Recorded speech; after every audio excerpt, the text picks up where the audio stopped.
Hello, welcome to Aegis academy. അപ്പൊ നമുക്ക് exam ഒക്കെ അടുത്ത് വരികയാണല്ലേ. അപ്പോൾ എല്ലാവരും നന്നായിട്ട് പഠിക്കണം, കോൺസെൻട്രേറ്റ് ചെയ്ത് പഠിക്കണം. കാരണം നമുക്ക് ഇനി കളയാൻ സമയമില്ല. അപ്പൊ നമുക്ക് ഓരോ ദിവസത്തെയും ഓരോ മിനിറ്റും നമുക്ക് വളരെ ഇമ്പോർട്ടന്റ് ആണ്. അപ്പൊ നമുക്കിപ്പോൾ സമ്മർ ഒക്കെയാണ്. അപ്പൊ അതുകൊണ്ട് എല്ലാവരും ധാരാളം വെള്ളമൊക്കെ കുടിക്കണം, ഹെൽത്ത് എല്ലാവരും നല്ല ശ്രദ്ധിക്കണം. ഓക്കെ, അപ്പൊ നമുക്ക് ഇന്ന് നോക്കാൻ പോകുന്നത് ഒരു 10 മിനിറ്റുള്ള ഒരു 50 മാർക്കിനുള്ള ഒരു ക്വസ്റ്റ്യൻസ്, 50 മാർക്കിനുള്ള ഒരു കണ്ടന്റ്സ് നമുക്ക് നോക്കിയാലോ. ഓക്കെ, അപ്പൊ ആകെ 10 മിനിറ്റിനെ ക്ലാസ്സേ ഉള്ളൂ നമുക്കിന്ന്. പക്ഷെ അതിലൊരു 50 ക്വസ്റ്റ്യൻസ് ആൻസർ ചെയ്യാൻ, അല്ലെങ്കിൽ 50 മാർക്ക് നേടാനുള്ള ഒരു കണ്ടന്റ്സ് ആണ് നമ്മളിന്ന് നിങ്ങൾക്ക് പരിചയപ്പെടുത്താൻ പോകുന്നത്. ഓക്കെ, നമുക്ക് എന്താന്ന് നോക്കാം. അപ്പൊ നമ്മൾ ഇന്ന് പഠിക്കാൻ പോകുന്നത് കുറച്ച് സയന്റിസ്റ്റും അവരുടെ കോൺട്രിബ്യൂഷൻസ് ആണ്. ഓക്കെ, അപ്പൊ ഇതിൽ കുറച്ച് നമ്മൾ സയന്റിസ്റ്റിന്റെ പേരുണ്ട്, അതുപോലെ അവരുടെ കോൺട്രിബ്യൂഷൻസ് ഉണ്ട്. അപ്പൊ നമുക്ക് നോക്കാം എന്താണ്. അപ്പൊ ഫസ്റ്റ് നമ്മൾ പഠിക്കാൻ പോകുന്നത് ആന്റണി വാൻ ലിവൻഹോക്ക് ആണ്. ഓക്കെ, അപ്പൊ ആന്റണി വാൻ ലിവൻഹോക്ക് നമുക്ക് എല്ലാവർക്കും അറിയാം അല്ലെ. മൈക്രോസ്കോപ്പ് കണ്ടുപിടിച്ച് നമ്മൾ ഓൾറെഡി നമ്മൾ പഠിച്ചിട്ടുണ്ട്. ആന്റണി വാൻ ലിവൻഹോക്ക് നമുക്ക് ഫെമിലിയർ ആണ്. ഓക്കെ, അപ്പൊ നമ്മൾ ഓൾറെഡി നമ്മുടെ എജസ് അക്കാദമിയുടെ പേജിൽ ഒരു ക്വസ്റ്റ്യൻസ് പ്രീവിയസ് ഇയർ ഒരുപാട് തവണ ചോദിച്ചിട്ടുള്ള ക്വസ്റ്റ്യൻസ് എല്ലാം അടങ്ങിയിട്ടുള്ള ഒരു വീഡിയോ ഒക്കെ അപ്ലോഡ് ചെയ്തിട്ട്, അപ്പൊ അതെല്ലാവരും എന്തായാലും കാണണം. അപ്പൊ ഇവിടെ നമ്മൾ ജസ്റ്റ് കുറച്ച് ഷോർട്ട് പോയിന്റ്സ്, ഇമ്പോർട്ടന്റ് ആയിട്ടുള്ള കുറച്ച് ഷോർട്ട് പോയിന്റ്സ് ആണ് നോക്കാൻ പോകുന്നത്. ഓക്കെ, അപ്പൊ ഫസ്റ്റ് ആന്റണി വാൻ ലിവൻഹോക്ക് ആണ്. അദ്ദേഹത്തിന്റെ കോൺട്രിബ്യൂഷൻ എന്താണ്? First to observe bacteria and micro organism using self made single lens microscope. എന്താണ് ഫസ്റ്റ് നമ്മൾ പഠിച്ചത്? ആന്റണി വാൻ ലിവൻഹോക്ക് ആണ്. അദ്ദേഹം എന്താണ് ഫസ്റ്റ് എന്താ ഒബ്സർവ് ചെയ്തു? ബാക്ടീരിയ അല്ലെങ്കിൽ മൈക്രോ ഓർഗാനിസം ഒബ്സർവ് ചെയ്തു. ഇനി സെക്കൻഡ് നോക്കാം, എഡ്വേർഡ് ജെന്നർ. അതിനാണ് Edward Jenner developed the first vaccine, small pox vaccine ആണ് ഫസ്റ്റ് ഡെവലപ്പ് ചെയ്തത് യൂസിങ് കൗപോക്സ് വൈറസ്. ഓക്കെ, അപ്പൊ നമ്മളിവിടെ എഡ്വേർഡ് ജെന്നർ പഠിച്ചപ്പോൾ എന്താണ് ഫസ്റ്റ് വാക്സിൻ പ്രൊഡ്യൂസ് ചെയ്ത ആളാണെന്ന് പഠിച്ചു. അതുപോലെ തന്നെ ഏതാണ് ഫസ്റ്റ് വാക്സിൻ? സ്മോൾ പോക്സ്, അതും പഠിച്ചു. അപ്പൊ നമ്മളിവിടെ ആകെ ഇവിടെ ഒരു സെന്റൻസ് പഠിച്ചു. അപ്പൊ അതിൽ തന്നെ നമ്മൾ ഒരു രണ്ട് ക്വസ്റ്റ്യൻസ് അല്ലെങ്കിൽ 2 മാർക്ക് നേടാനുള്ള ഒരു കണ്ടന്റ് നമ്മൾ പഠിച്ചു അല്ലെ.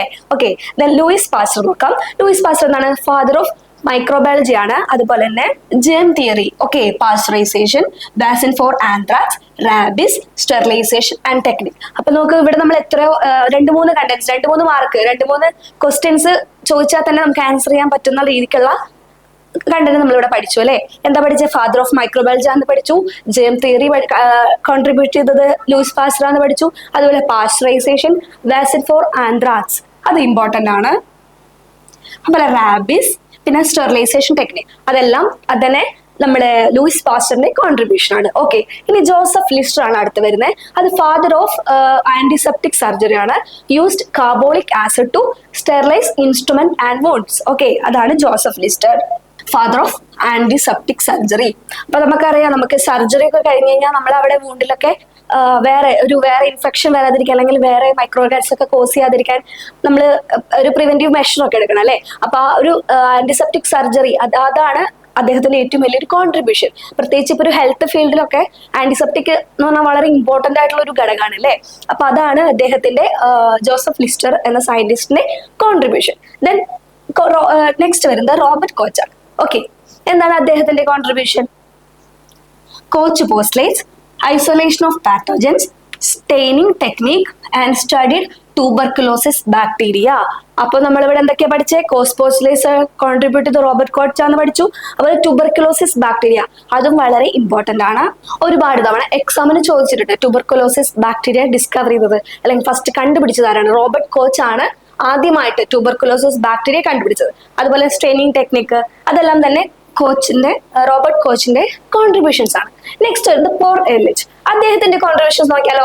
അദ്ദേഹത്തിന്റെ കോൺട്രിബ്യൂഷൻ വരുന്നത് ടോക്സിൻ ആന്റിടോക്സിൻ ഇന്ററാക്ഷൻ, പിന്നെ സൈഡ് ചെയിൻ തിയറി, പിന്നെ discovered salvarsan for syphilis treatment. Okay, എന്താണ് salvarsan treatment for syphilis treatment? Okay, discovered salvarsan for syphilis treatment ഇതും ഇമ്പോർട്ടന്റ് ആണ്. ഇതും പോൾ എർലിച്ചിന്റെ ഡിസ്കവറി ആണ്. അതുപോലെ തന്നെ ഒരു എക്സ്ട്രാ പോയിന്റ് കൂടെ പറയാം. നമ്മൾ ആസിഡ് ഫാസ്റ്റ് സ്റ്റെയിനിങ് ഉണ്ടല്ലോ, മൈക്കോബാക്ടീരിയം ട്യൂബർക്കുലോസിസ് അറിയാം, നമുക്കൊരു ആസിഡ് ഫാസ്റ്റ് ബാസിലാണെന്ന് അറിയാം അല്ലെ. അപ്പൊ അതിന് സ്റ്റെയിൻ ചെയ്യുന്നതാണ് ഈ ആസിഡ് ഫാസ്റ്റ് സ്റ്റെയിനിങ്. അതിന് സിഎൽ നീൽസൺ മെത്തേഡ് എന്നും പറയും. അപ്പൊ ഫസ്റ്റ് ആ ഒരു ആസിഡ് ഫാസ്റ്റ് സ്റ്റെയിനിങ് ഡിസ്കവർ ചെയ്തത് പോൾ എർലിച്ച് ആണ്. അതിനുശേഷമാണ് ഫർദർ സ്റ്റഡി ഒക്കെ വന്നിട്ട് സിഎൽ നീൽസൺ മെത്തേഡ് ഒക്കെ വന്നത്. ഓക്കെ, അപ്പൊ പോൾ എർലിച്ചിന്റെ കോൺട്രിബ്യൂഷൻസ് നമ്മൾ പഠിച്ചു. നെക്സ്റ്റ് വരുന്ന ഹാൻസ് ക്രിസ്ത്യൻ ഗ്രാം ആണ്. ഗ്രാം എന്നുള്ള പേര് എവിടെ കേട്ടിക്കണേ? ഗ്രാം സ്റ്റെയിനിങ് അല്ലെ. അപ്പൊ അതുപോലെ തന്നെ ഡെവലപ്ഡ് ഗ്രാം സ്റ്റെയിനിങ്. അപ്പൊ ഏത് ഇയർ ആയിരുന്നു? 1884. ഓക്കെ, അപ്പൊ നമ്മൾ പഠിക്കുന്നത് ഒരു PSC അല്ലെങ്കിൽ ഒരുപാട് കോമ്പറ്റേറ്റീവ് എക്സാമിന് വേണ്ടിയിട്ടാണ് അല്ലെ. അപ്പൊ എപ്പോഴും നമ്മൾ ഒരു പോയിന്റ് പഠിക്കുമ്പോൾ അതിന്റെ ചുറ്റുമുള്ള കാര്യങ്ങൾ കൂടെ പഠിക്കുക. അപ്പൊ ഹാൻസ് ക്രിസ്റ്റ്യൻ ഗ്രാമാണ് ഗ്രാം സ്റ്റെയിനിങ് കണ്ടുപിടിച്ചത്. അതിന്റെ ഇയർ അപ്പൊ നമ്മളിപ്പോ എക്സാം ചിലപ്പോൾ നമ്മൾ അറ്റൻഡ് ചെയ്തവരായിരിക്കും, അല്ലെങ്കിൽ നമ്മൾ അതിന്റെ പാറ്റേൺ ഒക്കെ ഒരുവിധം നമുക്ക് അറിയായിരിക്കും അല്ലേ. അപ്പൊ ഒരുപാട് ഇങ്ങനെ ക്വസ്റ്റ്യൻസ് എന്താ പറയുക, ഇയർ നമ്മളിപ്പോ ചിലപ്പോൾ okay Hans Christian Gram staining കണ്ടുപിടിച്ചു, പക്ഷെ ഏത് വിച്ച് ഇയർ ആണെന്ന് ചോദിച്ചു കഴിഞ്ഞാൽ നമുക്കത് അറിയാതെ പോവരുത്. അപ്പൊ നമ്മൾ എപ്പോഴും ഇയർ ഉണ്ടെങ്കിൽ അത് ഇയർ മെൻഷൻ ചെയ്തിട്ടുണ്ടെങ്കിൽ എന്തായാലും അത് പഠിക്കണം. ഓക്കെ, ദെൻ ലാസ്റ്റ് അല്ലാട്ടോ ഇതിലെ ടേബിളിലെ ലാസ്റ്റ് വരുന്നത് ചാർലീസ് ചാമ്പർലാൻഡ്. ഓക്കെ, ഇദ്ദേഹത്തിന്റെ contribution invented porcelain bacteria filter, studied tobacco mosaic virus. Tobacco mosaic virus നമുക്ക് അറിയാവുന്നതാണ്. ഫസ്റ്റ് ഡിസ്കവർ ചെയ്തൊരു വൈറസ് ആണ് ടുബാക്കോ മൊസൈക് വൈറസ്. നമ്മുടെ ടുബാക്കോ പ്ലാന്റിൽ ഇൻഫെക്ട് ചെയ്ത് അതിന് ഫിൽട്ടർ ചെയ്യാൻ പറ്റും, അല്ല ഫിൽട്ടർ ചെയ്ത് കിട്ടുന്നില്ല വൈറസിനെ, അങ്ങനെയൊക്കെയാണ്. അപ്പോൾ ഫിൽട്ടറബിൾ ആയിട്ടുള്ള ഒരു ഏജന്റ് ആണ് അവിടെ ഡിസീസ് കോസ് ചെയ്യണേ. ആ രീതിക്കൊക്കെയാണ് പിന്നീട് സ്റ്റഡികളൊക്കെ നടന്നിട്ടല്ലേ. അപ്പൊ അദ്ദേഹമാണ് ഈ ബാക്ടീരിയൽ ഫിൽട്ടർ കണ്ടുപിടിച്ചത്, ചാർലീസ് ചാമ്പർലാൻഡ്. ഓക്കെ, ഇപ്പൊ നമ്മള് 1, 2, 3, 4, 5, 6, 7 സയന്റിസ്റ്റുകൾ പഠിച്ചു, അദ്ദേഹത്തിന്റെ കോൺട്രിബ്യൂഷൻസ് പഠിച്ചു. അതും ഒരു കോൺട്രിബ്യൂഷൻ അല്ല, അതിന്റെ കൂടെ തന്നെ അദ്ദേഹത്തിന്റെ വേറെ ഡിസ്കവറീസും കാര്യങ്ങളൊക്കെ പഠിച്ചു. ഓക്കെ, അപ്പൊ പുതിയ സയന്റിസ്റ്റ് പഠിക്കുമ്പോൾ നമ്മൾ പഴയത് പഠിച്ചത് മറന്നു പോരുത് കേട്ടോ. കുറച്ചധികം ഉണ്ട്. അപ്പൊ പക്ഷെ നമുക്ക് പോയിന്റ് ഔട്ട് ജസ്റ്റ് ഇത് ഇമ്പോർട്ടന്റ് ആയിട്ടുള്ള പോയിന്റ്സ് മാത്രമേ ഇതിൽ കൊടുത്തിട്ടുള്ളൂ. അപ്പൊ അത് നമുക്ക് പഠിക്കാൻ, കാരണം ഒരുപാട് ഡിസ്ക്രിപ്റ്റീവ് ആയിട്ടൊന്നും കൊടുത്തിട്ടില്ല. അപ്പൊ നമുക്ക് എളുപ്പത്തിൽ അത് നമ്മുടെ മൈൻഡിലോട്ട് കയറും. ഓക്കെ, ദെൻ നെക്സ്റ്റ് വരുന്നത് ഏണസ്റ്റ് റസ്കെ ആണ്. ഇദ്ദേഹത്തിന്റെ കോൺട്രിബ്യൂഷൻ ഇൻവെന്റഡ് ഇലക്ട്രോൺ മൈക്രോസ്കോപ്പ്. ഇപ്പൊ ഇലക്ട്രോൺ മൈക്രോസ്കോപ്പ് ഭയങ്കര ഇമ്പോർട്ടന്റ് ആണ് അല്ലെ. 1931 ഇത് കണ്ടുപിടിച്ചത്. അപ്പൊ നമുക്ക് വൈറസിനൊക്കെ എന്താ പറയാ സാധാ മൈക്രോസ്കോപ്പിൽ നമുക്ക് വിസിബിൾ ആവില്ല. അപ്പൊ ഇലക്ട്രോൺ മൈക്രോസ്കോപ്പിൽ അതെന്താ ഒരു എൻലാർജ് ചെയ്തൊരു ഇലക്ട്രോൺ ബീം യൂസ് ചെയ്തിട്ടാണ് ഇലക്ട്രോൺ മൈക്രോസ്കോപ്പ് ഉപയോഗിക്കണേ. അപ്പൊ നമുക്കൊരു എന്താ പറയാ കറക്റ്റ് അതിന്റെ മോർഫോളജി സ്ട്രക്ചർ ഒക്കെ നമുക്ക് വൈറസിന്റെ കറക്റ്റ് ആയിട്ട് കിട്ടാനായിട്ട് വളരെയധികം ഹെൽപ്പ് ചെയ്യുന്നുണ്ട് ഇലക്ട്രോൺ മൈക്രോസ്കോപ്പ്. അപ്പൊ അത് കണ്ടുപിടിച്ചത് ഏണസ്റ്റ് റസ്കെ ആണ്. ഓക്കെ, ദെൻ അലക്സാണ്ടർ ഫ്ലെമിംഗ്, അത് നമുക്ക് വളരെ ഫെമിലിയർ ആണ് അല്ലെ. അതാരാണ്? Discovered penicillin. 1929 ഇത് കണ്ടുപിടിച്ചിട്ടുള്ളത്. പെൻസിലിൻ നമുക്കറിയാം, നമുക്ക് ആന്റിബയോട്ടിക്സ്, നമുക്കിപ്പോ എന്തെങ്കിലും അസുഖമൊക്കെ വന്ന ഒരു ബാക്ടീരിയൽ ഇൻഫെക്ഷൻ വന്നു കഴിഞ്ഞാൽ നമ്മൾ ആന്റിബയോട്ടിക് ഒക്കെ എടുക്കുന്നതാണ് അല്ലെ. ഇപ്പൊ ഫസ്റ്റ് ആന്റിബയോട്ടിക് ആണ്. അപ്പൊ അതിന്റെ കൂടെ തന്നെ പെൻസിലിൻ ശരി ഡിസ്കവർ ചെയ്ത് അലക്സാണ്ടർ ഫ്ലെമിംഗ് ആണ്. അപ്പൊ ഫസ്റ്റ് ആന്റിബയോട്ടിക് ആണ് പെൻസിലിൻ. അപ്പൊ അദ്ദേഹത്തിന്റെ ലാബില് എന്താണ് അദ്ദേഹം ഒരു പെട്രി പ്ലേറ്റ് വെച്ച് പോയി. ആ ഒരു ബാക്ടീരിയൽ ഒരു കൾച്ചർ ഉണ്ടായിരുന്നു. പക്ഷെ കുറച്ച് നാൾ കഴിഞ്ഞ് വന്ന് നോക്കിയപ്പോ ആ ബാക്ടീരിയ കൾച്ചറിൽ ചില സ്ഥലത്ത് മാത്രം ഗ്രോത്ത് ഇല്ല. അപ്പൊ അദ്ദേഹത്തിന് മനസ്സിലായി അവിടെ വളർന്ന ഒരു മോൾഡ്, ഒരു ഫംഗെ അവിടെ ആ ബാക്ടീരിയൽ കൾച്ചറിനെ, ആ ബാക്ടീരിയ ഗ്രോത്തിനെ ഇൻഹിബിറ്റ് ചെയ്യുന്നുണ്ട്, അല്ലെങ്കിൽ അവിടെ പ്രിവെന്റ് ചെയ്യുന്നുണ്ട്. അപ്പൊ അദ്ദേഹത്തിന് മനസ്സിലായി ഒരു മോൾഡ് കൾച്ചർ, ഒരു ടൈപ്പ് ഓഫ് മോൾഡിന് ബാക്ടീരിയൽ ഇൻഫെക്ഷനെ കില്ല് ചെയ്യാൻ പറ്റും, അല്ലെങ്കിൽ ഇൻഹിബിറ്റ് ചെയ്യാൻ പറ്റും എന്ന് മനസ്സിലായി. ആ ഒരു ഡിസ്കവറി ആണ് ഇത്രയും വലിയൊരു എന്താ പറയാ ആന്റിബയോട്ടിക്സ് ഒക്കെ ഇല്ലാതെ നമുക്കിപ്പോ ഒരു ഹെൽത്ത് കെയർ ആലോചിക്കാനും പറ്റില്ല അല്ലെ. അപ്പൊ അത്രയും വലിയൊരു ഡിസ്കവറിയുടെ പിന്നില് അലക്സാണ്ടർ ഫ്ലെമിംഗ് ആണ്. ഡിസ്കവർ ചെയ്തത് പെൻസിലിൻ ആണ് എന്നാണ് 1929. ഓക്കെ, ഇത് ഇമ്പോർട്ടന്റ് ആണ്. Then good Pasteur. ഓക്കെ, അദ്ദേഹം കണ്ടുപിടിച്ച described viral culture technique using chick embryos. Okay, chick embryos വെച്ചിട്ട് നമുക്കറിയാം വൈറസ് കൾച്ചർ, നമ്മൾ എനിമൽ ഇനോക്കുലേഷൻ, അങ്ങനെ എംബ്രിയോസ് അങ്ങനെയൊക്കെ പഠിച്ചു, ടിഷ്യൂ കൾച്ചർ അങ്ങനെയൊക്കെ പഠിച്ചിട്ടുണ്ട് അല്ലെ. കൾച്ചർ നമുക്ക് എടുക്കണം അല്ലെ, കൾച്ചർ ടെക്നിക്ക്. അപ്പൊ ചിക്ക് എംബ്രിയോനെ വെച്ചിട്ട് കൾച്ചർ ചെയ്ത് ഡിസ്ക്രൈബ് ചെയ്തതാണ് good Pasteur. Okay, then lady Mary Wortley Montagu, അദ്ദേഹം ആ ലേഡി കണ്ടുപിടിച്ചത് introduce variolation for small pox immunisation.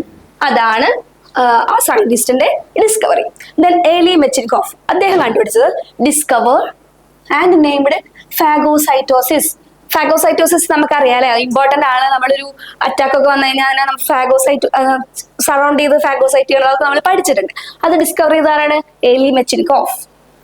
Okay, then Emmy Klieneberger, അദ്ദേഹം കണ്ടുപിടിച്ചത് described L forms of bacteria.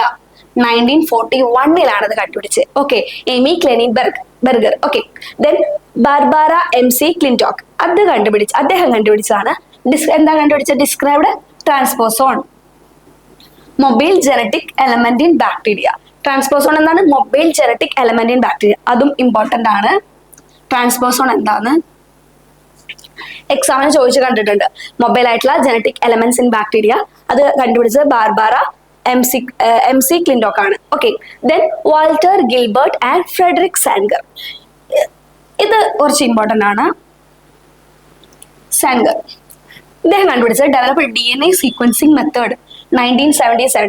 DNA sequence എന്ന വളരെ ഇന്നത്തെ കാലത്ത് ഭയങ്കര ഇമ്പോർട്ടന്റ് ആയിട്ടുള്ള ഒരു കാര്യമാണ് DNA സീക്വൻസ് ചെയ്തെടുക്കുക. അപ്പൊ ഫസ്റ്റ് നമുക്കറിയാം DNA അത് അത്രയും ഭയങ്കര നമുക്കത് സീക്വൻസ് ചെയ്തെടുക്കാന്ന് പറഞ്ഞാൽ അത്രയും വളരെ ഒരു ഡിഫിക്കൽട്ട് ആയിട്ടുള്ള ഒരു കാര്യമാണ്. അപ്പൊ അത് കണ്ടുപിടിച്ചത് Walter Gilbert and Frederick സാൻഗർ.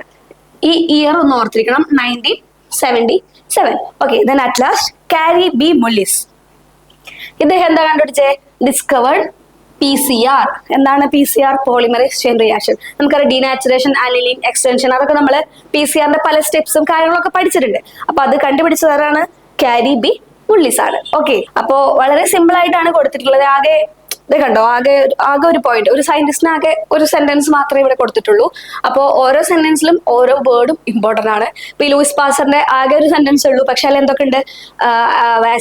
Anthrax vaccine കണ്ടുപിടിച്ചു, അതുപോലെ റാബിസ് വാക്സിൻ കണ്ടുപിടിച്ചു, സ്റ്റെറിലൈസേഷൻ ടെക്നിക് കണ്ടുപിടിച്ചു, പാസ്റ്ററൈസേഷൻ കണ്ടുപിടിച്ചു, ജെയിം തിയറി കണ്ടുപിടിച്ചു, പിന്നെ എന്താണ്? Father of microbiology. ഓക്കെ, അപ്പൊ ഓരോ സെന്റൻസിലും ഒരു 4-5 കണ്ടന്റ്സ് ഒക്കെ നമുക്ക് പഠിക്കാനുണ്ട്. ഓക്കെ, അപ്പൊ അത് ഇമ്പോർട്ടന്റ് ആയിട്ട് പഠിച്ചു വെക്കണം. കുറച്ചു കാര്യങ്ങൾ മാത്രമേ നമ്മൾ പോയിന്റ് ഔട്ട് ചെയ്തിട്ടുള്ളൂ. അപ്പൊ ഇതിലുള്ള എല്ലാ കാര്യങ്ങളും, പ്രത്യേകിച്ച് ഇയറും നമ്മൾ വിട്ടു കളയരുത്. ഓക്കെ, അപ്പൊ എന്തായാലും പഠിക്കുക. പിന്നെ ഇത് റിലേറ്റ് ചെയ്തിട്ടുള്ള നമ്മൾ ഒരുപാട് പ്രീവിയസ് ഇയർ ക്വസ്റ്റ്യൻസ് ഒക്കെ എന്താ പറയാ നമ്മള് പേജിൽ അപ്ലോഡ് ചെയ്തിട്ടുണ്ട്. അതും നിങ്ങളും ശ്രദ്ധിക്കണം. പിന്നെ എപ്പോഴും പഠിക്കുമ്പോൾ ശ്രദ്ധിക്കേണ്ടത്, നമ്മള് ഇപ്പൊ ഒരു കാര്യം പഠിച്ചു, അപ്പൊ അതിനോട് കമ്പയർ ചെയ്ത് പഠിച്ചു പോകണം. ഒരെണ്ണം പഠിക്കുമ്പോൾ മുന്നേ പഠിച്ചത് വിട്ട് കളയരുത്. അപ്പൊ കമ്പയർ ചെയ്ത് പഠിച്ചു പോവുക. അപ്പൊ നിങ്ങൾക്ക് എല്ലാവർക്കും എളുപ്പത്തിൽ എക്സാം ഒക്കെ അറ്റൻഡ് ചെയ്യാനായിട്ട് പറ്റുന്നതാണ്. അപ്പൊ സമയമില്ല നമുക്ക് കളയാൻ. ലൈവായിട്ട് എപ്പോഴും ഫ്രഷ് അപ്പ് ചെയ്തുകൊണ്ടേ ഇരിക്കണം. അപ്പൊ നിങ്ങൾക്ക് ഈസി ആയിട്ട് എക്സാം ഒക്കെ അറ്റൻഡ് ചെയ്യാൻ പറ്റട്ടെ എന്ന് വിശ്വസിക്കുന്നു. Thank you.